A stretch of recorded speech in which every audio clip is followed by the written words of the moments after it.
ಎಲ್ರಿಗೂ ನಮಸ್ಕಾರ. ಮತ್ತೊಮ್ಮೆ ಎನ್ ಬಾಸ್ ಕರ್ನಾಟಕಕ್ಕೆ ಸ್ವಾಗತ ಸುಸ್ವಾಗತ. ಸೊ ಇವತ್ತು ನಾವು 7 ವರ್ಷ ಚಾನಲ್ ಸ್ಟಾರ್ಟ್ ಮಾಡಿ 7 ವರ್ಷ ಆದಮೇಲೆ ಚಾನ್ಸ್ ಸಿಕ್ಕಿದೆ ವೀಡಿಯೋ ಮಾಡೋದಕ್ಕೆ ಮದ್ದೂರು ಟಿಫನೀಸಲ್ಲಿ. ಸೊ ಮದ್ದೂರು ಟಿಫನೀಸಿಗೆ ಬಂದಿದ್ದೀವಿ, ಅದು ಕೂಡ ಹಳೆ ಬ್ರ್ಯಾಂಚ್ಗಲ್ಲ, ಹೊಸ ಬ್ರ್ಯಾಂಚ್ಗೆ. ಅಲ್ಲಂತೂ ಚಿಕ್ಕ ವಯಸ್ಸಿಂದ ತಿಂದು ಅಭ್ಯಾಸ. ಸೊ ಯಾಕಡೆಗೆಲ್ಲ ಟ್ರಿಪ್ ಕರ್ಕೊಂಬಂದರೆ ಪೇರೆಂಟ್ಸು ವಾಪಸ್ ಹೋಗ್ಬೇಕಾದ್ರೆ ಅಲ್ಲಿ ನಿಲ್ಲಿಸ್ಬಿಟ್ಟು ರಾತ್ರಿ ಹೊತ್ತು ಬಂದ್ರೂ ಮದ್ದೂರು ವಡೆ ತಿಂದಿರ ಹೋಗ್ತಾನೆ ಇರಲಿಲ್ಲ. ಸೊ ಮದ್ದೂರು ವಡೆಗೆ ಫೇಮಸ್ ಆದಂಥ ಜಾಗ ಮದ್ದೂರು ಟಿಫನೀಸು. ಸೊ ಈಗ ಬಂದು ಇದು ಹೊಸ ಬ್ರ್ಯಾಂಚು ಹೈವೇನಲ್ಲಿದೆ. ಸೊ ಈ ಮದ್ದೂರಿಗೆ ಎಂಟ್ರಿ ಆಗೋಕ್ಕೆ ಮುಂಚೆನೇ ಈ ಇದರಲ್ಲಿ ಬೈಪಾಸಲ್ಲಿ ಲೆಫ್ಟ್ ಸೈಡ್ಗೆ ಇದೆ, ಎಕ್ಸ್ಪ್ರೆಸ್ ವೇನಲ್ಲಿ. ಸೊ ದೊಡ್ಡದಾದ ರೆಸ್ಟೋರೆಂಟು ಸಕಲ ಮಾಡಿದ್ದಾರೆ. ಹಂಗೆ ರಶ್ಶು ಕೂಡ ಇರುತ್ತೆ. ಹಿಂದ್ಗಡೆ ಕಾಣಿಸ್ತಾ ಇರ್ಬೋದು, ಕಾರ್ಗಳಂತೂ ನಾನ್ ಸ್ಟಾಪ್ ಬರ್ತಾನೆ ಇದೆ. ಈ ಟೋಲ್ ಎಂಟ್ರಿನಲ್ಲಿ ಕಾರ್ಗಳು ಹೆಂಗೆ ಬಂದು ನಿಂತ್ಕೊತಾ ಇರ್ತೋ ಹಂಗೆ ಬರ್ತಾನೇ ಇದೆ ಕಾರ್ಗಳು. ಆ ಕಡೆಯಿಂದ ಎಕ್ಸಿಟ್ ಆಗ್ತಾನೆ ಇವೆ. ಅಷ್ಟು ರಶ್ಶು. ಒಳಗಡೆ ಹೋಗಿ ಬಂದ್ವಿ, ಒಂದು ರೌಂಡು ಫುಲ್ ಕ್ಯೂ ಇದೆ. ಸೊ ನೋಡೋಣ, ಒಳಗಡೆ ಹೋಗೋಣ, ಎಷ್ಟೊತ್ತಾಗುತ್ತೆ ಗೊತ್ತಿಲ್ಲ. ಸೊ ಮದ್ದೂರು ವಡೆ ಮೇಕಿಂಗ್ನ ತೋರಿಸೋಣ ಅಂತ ಬಂದಿರೋದು. ಅದ್ರ ಜೊತೆಗೆ ನಾರ್ಮಲ್ಲು ಏನೇನು ಬ್ರೇಕ್ಫಾಸ್ಟ್ ಇರುತ್ತೆ ಅದನ್ನು ಟೇಸ್ಟ್ ಮಾಡೋಣ. ಸೊ ಜಾಗದ ಲೊಕೇಶನ್ ಡಿಸ್ಕ್ರಿಪ್ಷನ್ ಕೊಟ್ಟಿರ್ತೀವಿ, ಇನ್ನೂ ಗೊತ್ತಿಲ್ಲ ಅನ್ನೋರಿಗೆ.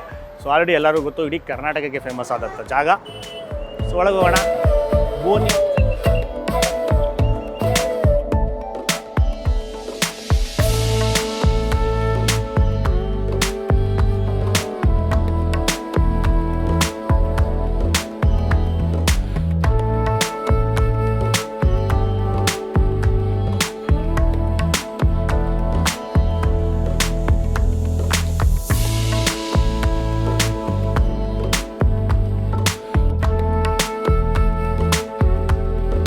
ಸರ್ ನಮ್ಮ ಜೊತೆ ರೆಸ್ಟೋರೆಂಟ್ ಓನರ್ ಇದ್ದಾರೆ, ಅವ್ರನ್ನ ಮಾತಾಡ್ಸೋಣ. ಸರ್ ನಮಸ್ಕಾರ. ನಮಸ್ತೆ ಸರ್, ನಿಮ್ಮ ಹೆಸರು?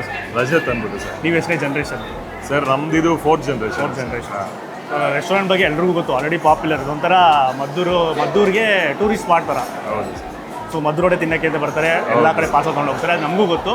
ಸೊ ನಿಮ್ಮ ಕಡೆಯಿಂದ ಇನ್ನೊಂದ್ಸಲಿ ಒಂದು ಹಿಸ್ಟ್ರಿ ಯಾವಾಗ ಶುರು ಆಯಿತು, ಈಗ ಎಷ್ಟು ವರ್ಷ ಆಗ್ತಾಯಿದೆ? ಸರ್ ಇದು ಈ ರೆಸ್ಟೋರೆಂಟ್ ನೀವೇನು ಬಂದಿದ್ದೀರಾ, ಇದು ಲಾಸ್ಟ್ ಇಯರ್ ಶುರುವಾಗಿದ್ದು. 1 ಇಯರ್ ಆಗಿದೆ ಅಷ್ಟೇ, ಲಾಸ್ಟ್ ಡಿಸೆಂಬರ್ಗೆ ಶುರುವಾಗಿರೋದು. ನಮ್ಮದು ಹಳೆ ಹೋಟೆಲ್ ಇದೆ ಇನ್ನು ಶಿವಪುರ, ಅದ್ರ ಹಿಂದೆ ಲಾಸ್ಟ್ ಶುರುವಾಗಿ 1902 ಇಂದ ನಮ್ಮ ಹಿಸ್ಟ್ರಿ ಶುರುವಾಗುತ್ತೆ. ರೈಲ್ವೆ ಸ್ಟೇಷನ್ ಹೋಟ್ಲಿಂದ ಶುರುವಾಗಿರೋದು. VRR ಕ್ಯಾಂಟೀನ್ ಅಂದ್ಬಿಟ್ಟು 1902 ಇಂದ ಶುರುವಾಗಿರೋದು. ಮದ್ದೂರು ವಡೆ ಬಂದು 1917ರಿಂದ ಪ್ರಾರಂಭ ಆಗಿದ್ದು, ಆಕಸ್ಮಿಕವಾಗಿ ಪ್ರಾರಂಭ ಆಯ್ತದು. ಅದಾದಮೇಲೆ ನಮ್ಮದು ಹಳೆ ಹೋಟೆಲ್ ಬಂದು ಶಿವಪುರ ಅಂತಿದೆ, ಅಲ್ಲಿ ಮೇಯ್ನು ಮದ್ದೂರು ಟಿಫಾನೀಸ್ ಅಂತ ಅಲ್ಲಿ ಶುರುವಾಗಿತ್ತು. ಮುಂಚೆ ಕ್ಯಾಂಟೀನ್ ಬಂದು ಬೇರೆ ನೇಮ್ ಇತ್ತು, VRR ಕ್ಯಾಂಟೀನ್ ಅಂದ್ಬಿಟ್ಟು ಕ್ಯಾಂಟೀನ್ ಅವರು ಒಂದು ನೇಮ್ ಕೊಟ್ಟಿದ್ರು, ಅದನ್ನ ಇಟ್ಟಿದ್ವಿ. ಮದ್ದೂರು ಟಿಫಾನೀಸ್ ಶುರುವಾಗಿ 1991 ಶುರುವಾಗಿದೆ. ಮದ್ದೂರು ಶಿವಪುರದಲ್ಲಿ ಒಂದು ಬ್ರಾಂಚ್ ಇದೆ, ಮೈಸೂರಲ್ಲಿ ಒಂದು ಚಿಕ್ಕ ಬ್ರಾಂಚ್ ಇದೆ. ಇದು ಏನು ನೋಡ್ತೀರಾ, ಇದು 1 ಇಯರ್ ಆಯಿತು, ನಿಡಘಟ್ಟ ಅಂದ್ಬಿಟ್ಟು. ಈಗ ನೆಕ್ಸ್ಟ್ ವೀಕಲ್ಲಿ ಇನ್ನೊಂದು ಓಪನ್ ಆಗ್ತಾ ಇದೆ, ಗೆಜಲ್ಗೆರೆ ಅಂತ, towards Mysuru exit. Maddur exit ಬರುತ್ತಲ್ಲ, ಅಲ್ಲಿ ಬರುತ್ತೆ, ಮೈಸೂರಿಂದ ಬರೋದು. Super sir. ಆಮೇಲೆ ನಾವು ಒಂದು ಕೇಳಿದ್ವಿ ಸ್ಟೋರಿ, ಮದ್ದೂರು ವಡೆ ಹೆಂಗೆ ಸ್ಟಾರ್ಟ್ ಆಯಿತು ಅಂತ. ಸೊ ಬೇಗ ಪ್ರಿಪೇರ್ ಮಾಡೋದಕ್ಕೋಸ್ಕರ. ಹೌದು ಸರ್, ಏನಂದರೆ ಆ್ಯಕ್ಚುಲಿ 1917ನಲ್ಲಿ ಟ್ರೈನ್ ನಿಲ್ತಾ ಇತ್ತು ಸರ್ ಅಲ್ಲಿ. ಸೊ ಟ್ರೈನ್ ನಿಲ್ಲ ಕಾರಣ ನಮ್ದು ಮುಂಚೆ ಪಕೋಡ ಥರ ಮಾಡ್ತಿರೋದು, ನಮಗೂ ಗೊತ್ತಿಲ್ಲ, ಯಾರೋ ಹಿರಿಯರು ಹೇಳಿದ್ದು ಪಕೋಡ ಥರ ಮಾಡ್ತಿರಂತೆ. ಟ್ರೈನು ಜಾಸ್ತಿ ಆಗ್ತಾ ನಮ್ಮದು ಮೀಟರ್ ಗೇಜ್ ಇತ್ತು, ವಾಟರ್ ಎಲ್ಲ ಸ್ಟೋರಿಂಗ್ ಆಗ್ತಿತ್ತಲ್ಲ. ಸೊ ಹಂಗಾಗಿ ಜನ ಜಾಸ್ತಿ ಬರೋಕ್ಕೆ ಶುರು ಆದರು. ನಮ್ಮದು ವಡೆ ಬೇಯೋದು ಲೇಟ್ ಆದ್ರಿಂದ ಅದನ್ನು ಫ್ಲ್ಯಾಟನ್ ಮಾಡಿಬಿಟ್ರು. ಸೊ ಬೇಗ ಬೇಯ ಅಂತ ಕಾರಣದಿಂದ ಸೊ ಅದು ಬಂದು ಹಂಗೆ ಜನಪ್ರಿಯ ಆಯಿತು. ಹಾಗಾಗಿ ಜನ ಯಾರೋ ಇಟ್ಟಿರೋದು ಹೆಸರು, ನಾವು ಇಟ್ಟಿದ್ದಲ್ಲ, ಜನಗಳೇ ಇಟ್ಟಿರೋ ಹೆಸರು ಮದ್ದೂರು ವಡೆ ಅಂದ್ಬಿಟ್ಟು ಅವಾಗಿಂದ ಪ್ರಾರಂಭ ಆಯಿತು ಸರ್. ಅವಾಗಿಂದ ಜನ ಮೆಚ್ಚಿ ಇವಾಗಿನ ತನಕ ಬರ್ತಿದ್ದಾರೆ. Super sir. ಆಮೇಲೆ ನಿಮಗೆ ಗೊತ್ತಿರೋಂಗೆ ಎಲ್ಲೆಲ್ಲಿ ಯಾವ್ಯಾವ ಕಡೆಯಿಂದ ಬರ್ತಾರೆ ಸರ್ ಇಲ್ಲಿ, ಮತ್ತು ಎಲ್ಲೆಲ್ಲಿಗೆಲ್ಲ ಪಾರ್ಸಲ್ ಹೋಗುತ್ತೆ? ಸರ್ ನಮ್ಮ ಕಡೆ ಇಂಡಿಯಾದಲ್ಲಿ ಎಲ್ಲ ಕಡೆಯಿಂದ ಫೋನ್ ಮಾಡ್ತಾರೆ, ಕಳಿಸ್ಕೊಡಿ. ನಾವು ಪಾರ್ಸೆಲ್ ಎಲ್ಲಿಗೂ ಕಳಿಸ್ಕೊಡಲ್ಲ. ಉದ್ದೇಶ ಒಂದೇನೆ, ಕಳಿಸ್ಕೊಡ್ಬಾರ್ದು ಅಂತಲ್ಲ, ನಮ್ಮದು ಬ್ರೋಕನ್ಗಳಾಗ್ತವೆ, ಕ್ವಾಲಿಟಿ ಹಾಳಾಗ್ಬಿಡುತ್ತೆ. ಅವ್ರು ಇಲ್ಲೇ ಬಂದು ತಿಂದರೆ ಕ್ವಾಲಿಟಿನ ಸವಿಬೋದು ಅಂದ್ಬಿಟ್ಟು. ಬೇರೆ ಕಡೆ ಎಲ್ಲ ಕಡೆ ಹಲವಾರು ಕಡೆಯಿಂದ ಬರ್ತಾರೆ, ಅಮೆರಿಕಕ್ಕೆ ಹೋಗುತ್ತೆ, ಬೇರೆ ಲಂಡನ್ಗೆ ಹೋಗುತ್ತೆ, ಎಲ್ಲ ಕಡೆಯಿಂದ ಬಂದು ಪಾರ್ಸೆಲ್ ತೊಗೊಂಡು ಹೋಗ್ತಾರೆ. ನಮ್ಮದು 1 ವೀಕ್ ಇಟ್ಟರು ಟೇಸ್ಟ್ ಏನೂ ಚೇಂಜ್ ಆಗಲ್ಲ. ಹಾಗೆ ಇಡ್ಬೋದು, ಸೆಲ್ಫ್ ಕ್ರಿಸ್ಪಿನೆಸ್ ಒಂಚೂರು ಕಡಿಮೆ ಆಗಿರುತ್ತೆ, ಬಿಟ್ಟರೆ ಟೇಸ್ಟಲ್ಲಿ ಏನೂ ಕಮ್ಮಿ ಆಗಲ್ಲ. ಸೊ ಆಚೆನೇ ಇಡ್ಬೋದಾ ಇಲ್ಲ ಫ್ರಿಜ್ಜಲ್ಲಿ? ಹಂಗೆ ಸರ್, ಆಚೆ ಇಡಬೇಕು, ಫ್ರಿಜ್ಜಲ್ಲಿ ಏನು ಇಡಬಾರ್ದು. ಒಂದು ವಾರ ಇರುತ್ತೆ ಆಚೆ ಆರಾಮಾಗಿ 1 ವಾರ ಇರುತ್ತೆ. Okay sir. ಇವಾಗ ಇನ್ನೊಂದು ಕ್ವಶನ್ನು ಹೇಳಿ ಸರ್, ಮದ್ದೂರು ವಡೆ ಬಗ್ಗೆನೇ. ಸೊ ಒಂದು ಅಂದಾಜು ಹೇಳ್ಬೋದಾ, ನಂಬರ್ಸು ಎಷ್ಟು ಸೇಲ್ ಆಗ್ಬೋದು? ನಮಗೂ ಅದ್ರ ಹೇಳಿಲ್ಲ, ನಿಮ್ಮವರೇ ಎಲ್ಲ ಬಂದು 5,000 10,000 ಹಚ್ತಿದ್ದಾರೆ. ದೇವ್ರ ದಯಿಂದ ಹಂಗೆ ನಡ್ಕೊಂಡವ್ರೆ ಸಾಕು. ಸರಿ sir, thank you sir. Thank you sir, thank you.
Finally 2 hour wait ಮಾಡಾದ್ಮೇಲೆ 2 ಅವರ್ ಎಲ್ಲ ವೆಯ್ಟ್ ಮಾಡೋ ಅವಶ್ಯಕತೆ ಎಲ್ಲ ಟಕಟ ಸಿಗುತ್ತೆ. ನಮಗೆ ಎಲ್ಲ ಶೂಟ್ ಎಲ್ಲ ಮಾಡಿಕೊಂಡು ಮೀಟಿಂಗು ಮದ್ದೂರು ರೋಡೆ ಪ್ರಿಪ್ರೇಷನ್ನ ಶೂಟ್ ಮಾಡಿಕೊಂಡು ಆಮೇಲೆ ಓನರ್ ಅವ್ರು ಬಂದಮೇಲೆ ಅವ್ರ ಇಂಟರ್ವ್ಯೂ ಎಲ್ಲ ತೊಗೊಂಡು ಟೇಬಲ್ ಸಿಕ್ಕಿ ಐಟಮ್ ಬರೋ ಅಷ್ಟರಲ್ಲಿ 2 ಅವರ್ ಆಯಿತು. ಸೊ ನಮ್ಮ ಟೇಬಲ್ ಮುಂದೆ 4 ಡಿಶಸ್ ಬಂದಿದೆ. ಏನೇನು ಅಂದರೆ ಮೊದಲನೇದು the world famous Maddur vada. So 2 plate ಇಬ್ಬರು ನನಗೆ ಅರ್ಶನ್ಗೆ ಒಂದೊಂದು ಮದ್ದೂರು ವಡೆನೇ ತಂದಿಸಿದ್ದೀವಿ. ಅದಾದಮೇಲೆ ಇಲ್ಲಿ ಮದ್ದೂರು ವಡೆ ಎಷ್ಟು ಫೇಮಸ್ಸು ಅಷ್ಟೇ ಫೇಮಸ್ಸು ಇಲ್ಲಿನ ಮಸಾಲೆ ದೋಸೆ. ನಾರ್ಮಲ್ ಮಸಾಲೆ ದೋಸೆನೂ ಕೂಡ ಸಿಗುತ್ತೆ, ತುಪ್ಪದ ಮಸಾಲೆ ದೋಸೆನೂ ಸಿಗುತ್ತೆ, ಎಲ್ಲ ಥರ ಸಿಗುತ್ತೆ. ಸೊ ನಾವು ಮಸಾಲೆ ದೋಸೆನ ತರಿಸಿದ್ದೀವಿ, ತುಪ್ಪದ ಮಸಾಲೆ ದೋಸೆ. ಅದಾದಮೇಲೆ ಇಡ್ಲಿ ವಡೆ, ರವೆ ಇಡ್ಲಿ, ಎಲ್ಲ ಥರ ಇಡ್ಲಿಗಳು ಸಿಗುತ್ತೆ.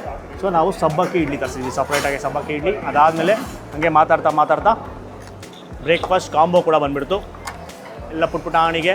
ಸೊ ಏನು ತಿನ್ನಬೇಕು ಅಂತ ಕನ್ಫ್ಯೂಸ್ ಆಗೋರು, ಸೊ ಎಲ್ಲನೂ ಟೇಸ್ಟ್ ಮಾಡಬೇಕು ಅನ್ನೋರಿಗೆ ಇದನ್ನು ಚೂಸ್ ಮಾಡ್ಬೋದು ಆರಾಮಾಗಿ. ಸೊ ಇದರಲ್ಲಿ ಒಂದು ಪೂರಿ, ಒಂದು ಇಡ್ಲಿ, ಒಂದು ಪುಟಾಣಿ ದೋಸೆ, ಮಸಾಲೆ ದೋಸೆ, ಆಮೇಲೆ ಕೇಸರಿ ಬಾತು, ಖಾರ ಬಾತು, ಸಾಗು, ಚಟ್ನಿ, ಆಮೇಲೆ ಒಂದು ಉದ್ದಿನ ವಡೆ ಪುಟಾಣಿದು, ಆಮೇಲೆ ಸಾರು. ಸೊ ಅಷ್ಟು ಆ ಟಿಫನ್ ಕಾಂಬೋನಲ್ಲಿ ಇರುತ್ತೆ. ಸೊ ಅದನ್ನೊಂದೊಂದು ಚೂಸ್ ಮಾಡಿಬಿಟ್ಟು ಆರಾಮಾಗಿ ನೀವು ಎಲ್ಲನೂ ಸ್ವಲ್ಪ ಟೇಸ್ಟ್ ಮಾಡ್ಬೋದು. ಇದು ಕೂಡ ಸಫಿಷಿಯೆಂಟ್ ಒಬ್ಬರಿಗೆ ಹೊಟ್ಟೆ ತುಂಬುತ್ತೆ. ಸೊ ಸಪ್ರೇಟಾಗಿ ಎಂಜಾಯ್ ಮಾಡ್ತೀರಾ ಅಂದರೆ ಬೇರೆ ಡಿಶಸ್ಸು ತುಂಬಾ ಇದೆ. ಸೊ ಅವರ ಫಾಸ್ಟ್ ಮೂವಿಂಗ್ ಮಾತ್ರ ನಾವು ತರಿಸ್ಕೊಂಡಿರೋದು. ಈಗ ಶುರು ಮಾಡೋಣ ಫಸ್ಟು ದೋಸೆಯಿಂದ. ಸೊ ಆಸೆಯಿಂದ ತರಿಸ್ಕೊಂಡಿರೋ ಫಸ್ಟು ಮಸಾಲೆ ದೋಸೆನ ಟ್ರೈ ಮಾಡ್ಬಿಡ್ತೀನಿ. ಟೆಕ್ಸ್ಚರ್ ನೋಡಿ ಅಲ್ಟಿಮೇಟ್ ಆಗಿದೆ, ಕ್ರಿಸ್ಪಿನೆಸ್ಸು ಅಷ್ಟೇ ಸಖತ್ತು ಗರಿಯಾಗಿದೆ. ಬೆಣ್ಣೆ ಹಾಕಿದ್ರು ಒಂದು ಸ್ಪೂನು ಕರಗಿ ನೀರಾಗಿ ಹೋಗ್ಬಿಡ್ತು. ಸೊ ಒಳಗಡೆ ಯಥೇಚ್ಛವಾಗಿ ಬಳ್ದಿರೋ ಮಸಾಲೆ, ಆಲೂಗಡ್ಡೆ ಪಲ್ಯ ಎತ್ತಿಕೊಂಡು ಚಟ್ನಿಯಲ್ಲಿ ಮುಳುಗಿಸಿ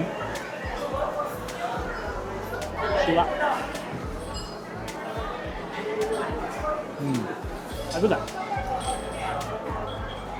ಪ್ರತಿ ಬೈಟು ಕರಮ್ ಅಂತಾನೆ ಇರುತ್ತೆ.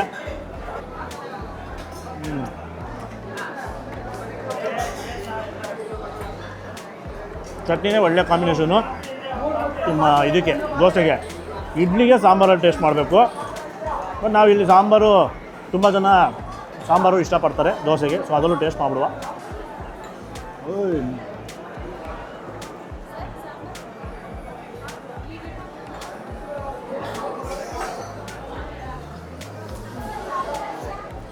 ಸಾಂಬಾರು ಚೆನ್ನಾಗಿದೆ, ಬಟ್ ಚಟ್ನಿಗೆ ಅಲ್ಟಿ ಕಾಂಬಿನೇಷನ್. ತುಂಬ ವರ್ಷಗಳಿಂದ ತಿಂತಾಯಿದ್ದೀವಿ. ಸೊ ನಮಗೇನು ಸರ್ಪ್ರೈಸ್ ಇಲ್ಲ ಟೇಸ್ಟ್ ಬಗ್ಗೆ. ವಾವ್ ಅಂತ ಎಕ್ಸ್ಪ್ರೆಷನ್ ಎಲ್ಲ ಕೊಡೋಕ್ಕೆ. ಈಗ ನಾವು ಅಭ್ಯಾಸ ಆಗ್ಬಿಟ್ಟಿದ್ದಲ್ಲ ಚಿಕ್ಕ ವಯಸ್ಸಿಂದ ತಿನ್ಕೊಂಬಂದು. So same taste same quality maintain ಮಾಡ್ಕೊಂಬರ್ತಾ ಇದ್ದಾರೆ. ಖುಷಿ. ಸೊ ಈಗ ನೆಕ್ಸ್ಟು ಪೂರಿಗೆ ಬಿಡೋಣ. ಸಪ್ರೇಟಾಗಿ ತರಿಸಿಲ್ಲ, ಆ ಕಾಂಬೋನಲ್ಲಿ ಇದೆಯಲ್ಲ. ಸೊ ಈಗ ಈ ದೋಸೆ ಅದ್ರಲ್ಲಿ ಇತ್ತು. ಸೊ ಆಲ್ರೆಡಿ ಇಲ್ಲಿ ತರಿಸಿರೋದ್ರಿಂದ ಆ ದೋಸೆನ ಟ್ರೈ ಮಾಡಲಿಲ್ಲ. ಸೊ ಪೂರಿ, ಇಡ್ಲಿ ಮತ್ತು ಉದ್ದಿನ ವಡೆ, ಕೇಸರಿ ಬಾತು, ಖಾರ ಬಾತು ಟೇಸ್ಟ್ ಮಾಡೋಣ. ಪೂರಿ, ಉಬ್ಬಿರುವಂಥ ಪೂರಿ, ಪುಟಾಣಿ ಪೂರಿ. ಆ ಪೂರಿಗೆ ಕಾಂಬಿನೇಷನ್ನು ಸಾಗು.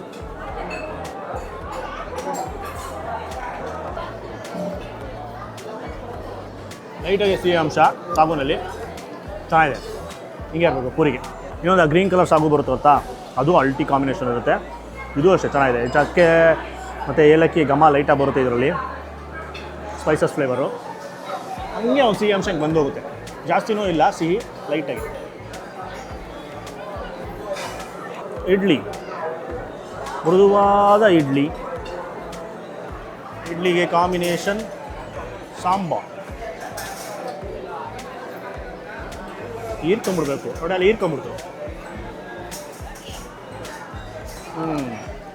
ಲೈಟ್ ಅಷ್ಟನ್ನ ಇಡ್ಲಿ, ಅಲ್ಲಿನ ಅವಶ್ಯಕತೆ ಇಲ್ಲ, ಕಚ್ಚೋದು ಬೇಡ. ಅದು ಹಂಗಂಗೆ ಪುಡಿ ಹಂಗೆ ಬಿಟ್ಕೊಂಡ್ಬಿಡುತ್ತೆ. ಸಾಂಬಾರು ಚೆನ್ನಾಗಿದೆ. ಇದು ನಾರ್ಮಲ್ಲು ಉಡುಪಿ ಕಡೆ ಎಲ್ಲ ಸಾಂಬಾರು ಬರುತ್ತಲ್ಲ, ಸ್ವೀಟ್ ಸಾಂಬಾರು, ಆ ಥರ ಸಾಂಬಾರಲ್ಲ ಇದು. ನಮ್ಮಂಥ ಮೆಜಾರಿಟಿ ಜನಕ್ಕೆ ಇಷ್ಟ ಆಗುತ್ತೆ. ಯಾಕಂದರೆ ತುಂಬ ಸಿಹಿ ಅಂಶ ಇರೋದನ್ನ ಇಷ್ಟಪಡೋದಿಲ್ಲ. ಬಟ್ ಇಲ್ಲಿ ಅಷ್ಟೊಂದು ಸಿಹಿ ಅಂಶ ಇರೋದಿಲ್ಲ ಸಾಂಬಾರಲ್ಲಿ. ಇನ್ನು ಮದ್ದೂರು ವಡೆ ಬರುತ್ತೆ. ಮತ್ತು ಉದ್ದಿನ ವಡೆ ಅದು ಅಷ್ಟೇ. ಅದು ಯಾವಾಗಲೂ ಸಾಂಬಾರಲ್ಲಿ ಮುಳುಗಿಸಿ ಇಟ್ಬಿಟ್ಟು ಲಾಸ್ಟಲ್ಲಿ ತಿನ್ನಬೇಕು. ನಾವು ಹಂಗೆ ಮಾಡೋದು. ಇಲ್ಲಾಂದರೆ ಯಾವಾಗಲೂ ಅಷ್ಟೇ ಸಾಂಬಾರು ಡಿಪ್ಪೇ ತೊಗೊಬೇಕು. ಅದು ಅಲ್ಟಿಮೇಟು. ಹೆಂಗಿರ್ಬೇಕಂದ್ರೆ ಉದ್ದಿನ ವಡೆ ಮೇಲ್ಗಡೆ ಗರಿಯಾಗಿರಬೇಕು, ಮುಟ್ಟಿದಾಗ ಪುಡಿ ಥರ ಕೈಗೆಲ್ಲ ಅಂಟ್ಕೊತಾ ಇರಬೇಕು. ಸೇಮ್ ಹಂಗೆ ಇದೆ, ಸಖತ್ತು ಗರಿಯಾಗಿದೆ. ಒಳಗಡೆ ಅಂತೂ ತುಂಬಾ ಸಾಫ್ಟಾಗಿ ಚಿಕ್ಕ ಪೀಸು ತೆಂಗಿನಕಾಯಿ ಪೀಸು ಸಿಗ್ತಾ ಇರುತ್ತೆ. ಆಮೇಲೆ ಜಾಸ್ತಿ ಮೆಣಸು ಸಿಕ್ಕಿ ಇರಿಟೇಟ್ ಮಾಡಲ್ಲ. ಅಲ್ಲಿ ಇಲ್ಲಿ ಮಧ್ಯ ಒಂದೋ 2 ಮೆಣಸು ಸಿಗುತ್ತೆ ಅಷ್ಟೇ.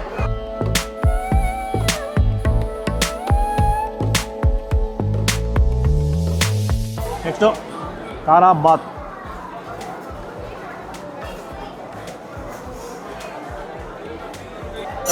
Normal restaurant style. ರೆಸ್ಟೋರೆಂಟಲ್ಲೆಲ್ಲ ಯಾವ ಥರ ಇರುತ್ತೆ ಖಾರ ಬಾತು, ಸೇಮ್ ಸಿಮಿಲರ್ ಆಗೇ ಇದೆ, ಚೆನ್ನಾಗಿದೆ. ಕೇಸರಿ ಬಾತು ಮೇಯ್ನು.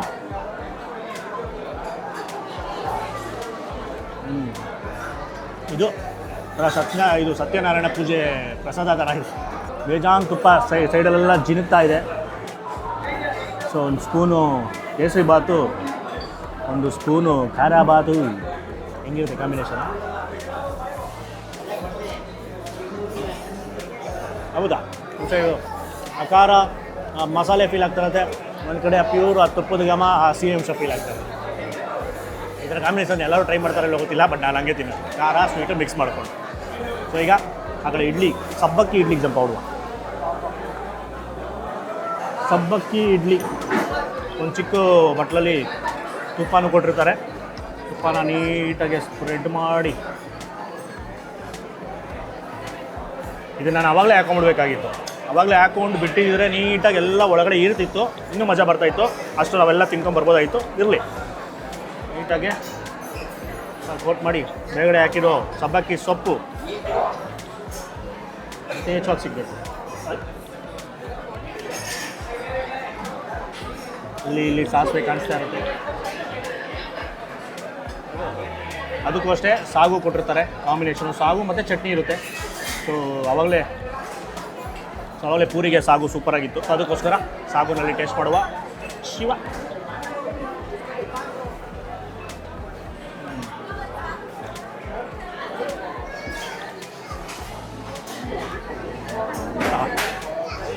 ಅದ್ಭುತ, ಸೂಪರಾಗಿದೆ.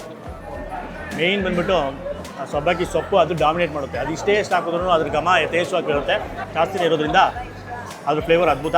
ಆಮೇಲೆ ಇದು ಸಬ್ಬಕ್ಕಿ ಸೊಪ್ಪು ಪ್ಲಸ್ ಸಬ್ಬಕ್ಕಿ. ಇದಕ್ಕೆ ಇನ್ನೊಂದೇನಂತಾರೆ ಹಿಂದಿನಲ್ಲಿ ಸಾಬುದಾನ ಅಂತಾರೆ. ಸೊ ಸಾಬುದಾನ ಇಡ್ಲಿ ಆಗಿರೋದ್ರಿಂದ ದೇಹಕ್ಕೆ ತುಂಬ ತಂಪು. ಚಟ್ನಿ ಜೊತೆಗೂ ಟೇಸ್ಟ್ ಮಾಡುವ. ಚಟ್ನಿ ಆವಾಗಲೇ ಬರೀ ದೋಸೆ ಜೊತೆ ಮಾಡೋತಿದ್ದೀನಿ ನಾನು. ಚೆನ್ನಾಗಿದೆ. ದೋಸೆಗೆ ಚಟ್ನಿ ಕಾಂಬಿನೇಷನ್ ಅಲ್ಟಿಮೇಟ್ ಆಗಿತ್ತು.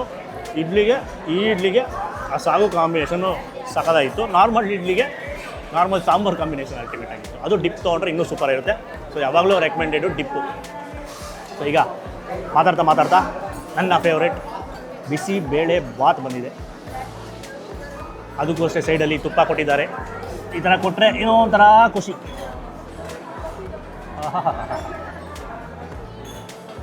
ಆಮೇಲೆ ಇನ್ನೊಂದೇನು ಗೊತ್ತಾ, ನಮಗೆ ಬಿಸಿಬೇಳೆ ಬಾತ್ ತಿನ್ನಬೇಕಾದ್ರೆ ಬಿಸಿಬೇಳೆ ಬಾತ್ ಅಷ್ಟೇ ನಮಗೆ ಇದು ಇರಬೇಕು, ಬೂಂದಿ, ಖಾರ ಬೂಂದಿ.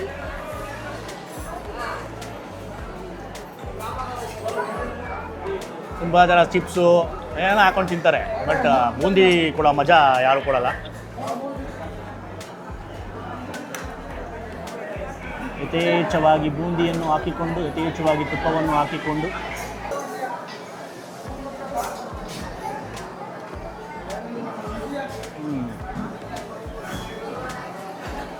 ಅದ್ಭುತ. ಸೇಮ್ ಮನೇಲಿ ಮಾಡೋ ಥರ ಇದೆ. ರೆಸ್ಟೋರೆಂಟ್ ಸ್ಟೈಲ್ ಇಲ್ಲ, ಮನೆ ಸ್ಟೈಲ್ ಅಂತಲೇ ಹೇಳ್ಬೋದು.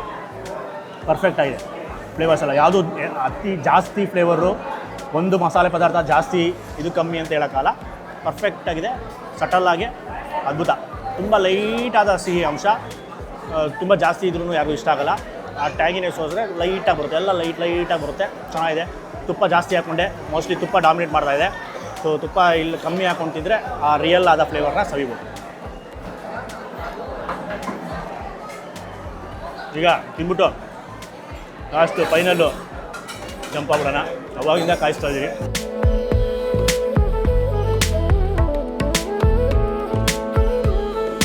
ಸೊ ಫೈನಲಿ ಮದ್ದೂರಿನ ಫೇಮಸ್ ಅಥವಾ ವರ್ಲ್ಡ್ ಫೇಮಸ್ ಮದ್ದೂರು ವಡೆ, ಗರಿಗರಿಯಾದ ವಡೆ, ಬೇಜಾನು ರವೆ, ಎಳ್ಳು, ಈರುಳ್ಳಿ. ಆ ಈರುಳ್ಳಿ ಡೀಪ್ ಫ್ರೈ ಆಗಿ ಆ ಕ್ಯಾರಮಲೈಸ್ ಆಗಿಬಿಡುತ್ತಲ್ಲ, ಅದೇ ಮಜಾ ಕೊಡೋದು.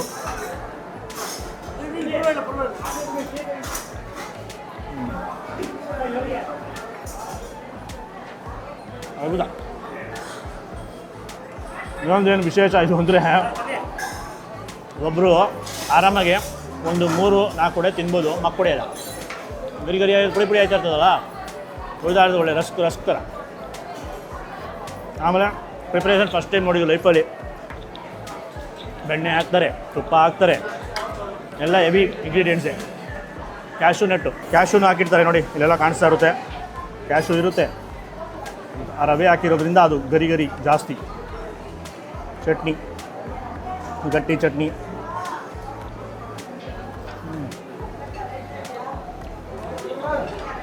ಆ ಗಟ್ಟಿ ಚಟ್ನಿ ಜೊತೆ ತಿನ್ನೋಕ್ಕೆ ಇನ್ನೂ ಮಜಾ. ನಾರ್ಮಲ್ ವಡೆನೂ ಸಿಗುತ್ತೆ without cash. Special vada, special Maddur vada ಬೇಕು ಅಂದರೆ ಈ ಥರ ರಿಚ್ ಇಂಗ್ರೀಡಿಯೆಂಟ್ಸ್, ಕ್ಯಾಶು, ಬೆಣ್ಣೆ, ತುಪ್ಪ ಎಲ್ಲ ಯಥೇಚ್ಛವಾಗಿದೆ. ಖುಷಿ ಆಯಿತು. ಒಂದು 10-15 ಪಾರ್ಸಲ್ ಎತ್ಕೊಂಡು ಮನೆ ಕಡೆ ಹೋದರೆ ಪಟಪಟ ಅಂತ ಖಾಲಿ ಆಗೋಗಿದೆ. ಮುಂಚೆ ಎಲ್ಲ ಕಡೆ ಬಂದಾಗ ಪಾರ್ಸಲ್ ಎಲ್ಲರೂ ತೊಗೊಂಡೋಗ್ತಾ ಇದ್ದು, ಬಟ್ ಅವ್ರು ತಿನ್ನೋಕ್ಕಲ್ಲ, ಇಲ್ಲಿ ತಿಂತಾಯಿದ್ವಿ. ಅಲ್ಲಿ ಡಿಮ್ಯಾಂಡ್ ಇರೋದು ಆಲ್ರೆಡಿ. ಈ ಕಡೆ ಮೈಸೂರು ಕಡೆ, ಈ ಕಡೆ ಮದ್ದೂರು ಕಡೆ ಹೋಗ್ತಾಯಿದ್ವಿ ಅಂದರೆ ಆ ಮದ್ದೂರು ವಡೆ ತೊಗೊಂಬನ್ನಿ ಅಂತ ಬುಕ್ಕಿಂಗ್ ಆಗ್ಬಿಟ್ಟಿರೋದು. ಅವಾಗೆಲ್ಲ ಎಲ್ಲರೂ ತೊಗೊಂಡೋಗ್ತಾಯಿದ್ವಿ. ಯಾಕಂದರೆ ಅವ್ರು ತುಂಬ ಜನ ಈಗ ಇಷ್ಟ ಬಂದಂಗೆಲ್ಲ ಟ್ರಾವೆಲ್ ಮಾಡ್ತಾ ಇರಲಿಲ್ಲ. ಅವಾಗ ಅಪರೂಪ ಹೋಗ್ತಾ ಇದ್ದು ರಾಜ್ಯಕ್ಕೆ ಎಲ್ಲರೂ ಟ್ರಿಪ್ಪು ಅಂದರೆ ಒಂಥರ ಲಕ್ಸುರಿ ಇದ್ದಂಗೆ ಟ್ರಿಪ್ಪು. ಅವಾಗ ಇನ್ನೊಂದು ಚಿಕ್ಕ ವಯಸ್ಸು, ಅವಾಗ ಅವು ನೆನಪೈತೆ ಇವೆಲ್ಲ. ಎಲ್ಲರಿಗೂ ಹೋಗಿ ಎಲ್ಲ ನೆಂಟರುಗಳಿಗೂ ವಡೆಗಳು ಕೊಡ್ತಾಯಿದ್ವಿ ನಮ್ಮ ಮನೆಯವರು. ಇವಾಗ ಆರಾಮಾಗಿ ಬರ್ಬೋದು, ಹಿಂಗೆ ಅಂತ ಹತ್ಕೊಂಡು ಮಣ್ಣಗಳಲ್ಲಿ ಬಂದು ತಿನ್ಕೊಂಡು ಹೋಗ್ತಾ ಇರ್ಬೋದು. ಸೊ ಅದ್ಭುತವಾದ ಜಾಗ, ಸೇಮ್ ಅದೇ ಥರ ಕ್ವಾಲಿಟಿ, ಅದೇ ಥರ ಕನ್ಸಿಸ್ಟೆನ್ಸಿಯಲ್ಲಿ ಬರ್ತಾಯಿದೆ. ಸೊ ಇವಾಗ ನೀವು ಊರು ಒಳಗಡೆ ಹೋಗೋ ಅವಶ್ಯಕತೆ ಇಲ್ಲ. ಹೈವೇನ ಟ್ರಾವೆಲ್ ಮಾಡ್ಬೇಕಾದ್ರೆ ಟಕ್ಕಂದ ಲೆಫ್ಟಲ್ಲಿ ನಿಲ್ಸ್ಕೊಂಡು ತಿನ್ಕೊಂಡು ಹಂಗೆ ಹೈವೇ ಎತ್ಕೊಂಡು ಹಂಗೆ ಹೊರಟೋಗ್ಬಿಡ್ಬೋದು. ಸೂಪರ್ ಹೈಜೀನಾಗೆ ಮೇಂಟೈನ್ ಮಾಡ್ತಾಯಿದ್ದಾರೆ. ಅವ್ರು ಇನ್ನೊಂದೇನು ಅಂದರೆ ಖುಷಿಯಾಗಿದ್ದು, ಇದು ಸೌದೆ ಒಲೆ ಯೂಸ್ ಮಾಡ್ತಾಯಿದ್ದೀವಿ. ಇವಾಗ ಗ್ಯಾಸ್ ಕ್ರೈಸಿಸ್, ಎಲ್ಲ ಕಡೆ ಗ್ಯಾಸ್ ಸಿಗ್ತಾಯಿಲ್ಲ. ಸೊ ಸೌದೆ ಒಲೆಯಲ್ಲಿ ಪ್ರಿಪೇರ್ ಆಗ್ತಾಯಿದೆ. ಅದೊಂದು ಒಳ್ಳೆ ಪ್ಲಸ್ ಪಾಯಿಂಟು. ಟೇಸ್ಟ್ ಬಗ್ಗೆ ಮಾತಾಡೋಂಗಿಲ್ಲ, ಇದು ಜಡ್ಜ್ ಮಾಡೋಕ್ಕೆ ನಮಗೆ ಅಷ್ಟೊಂದು ಅರ್ಹತೆಯೂ ಇಲ್ಲ. ಯಾಕಂದರೆ 100 ವರ್ಷ ಹಳೆಯ ಲೆಗೆಸಿ. ಸೊ ಟೇಸ್ಟ್ ಇರೋದಕ್ಕೆ ಅಷ್ಟು ಜನ ಬಂದು ತಿಂತಾ ಇರ್ತಾರೆ ಅಲ್ಲೆಲ್ಲಿಂದ ಬರೋದು. ಸೊ ಇದೊಂದು ವೀಡಿಯೋ ತೋರಿಸ್ಬೇಕಾಯಿತು, ಅದಕ್ಕೋಸ್ಕರ ಮಾಡಿದ್ದು. ವಿಡಿಯೋ ಇಷ್ಟ ಆಗಿದೆ ಜಾಸ್ತಿ ಲೈಕ್ ಮಾಡಿಬಿಟ್ಟು ತುಂಬ ಶೇರ್ ಮಾಡಿ. ಆಮೇಲೆ ನನ್ನ ಚಾನಲ್ ಸಬ್ಸ್ಕ್ರೈಬ್ ಆಗಿಲ್ಲ, ಇದೇ ಥರ ವೀಡಿಯೋಸ್ ಬೇಕು ಅಂದರೆ ಈಗಲೇ ಸಬ್ಸ್ಕ್ರೈಬ್ ಮಾಡ್ಕೊಂಬಿಡಿ. ನಮಸ್ಕಾರ.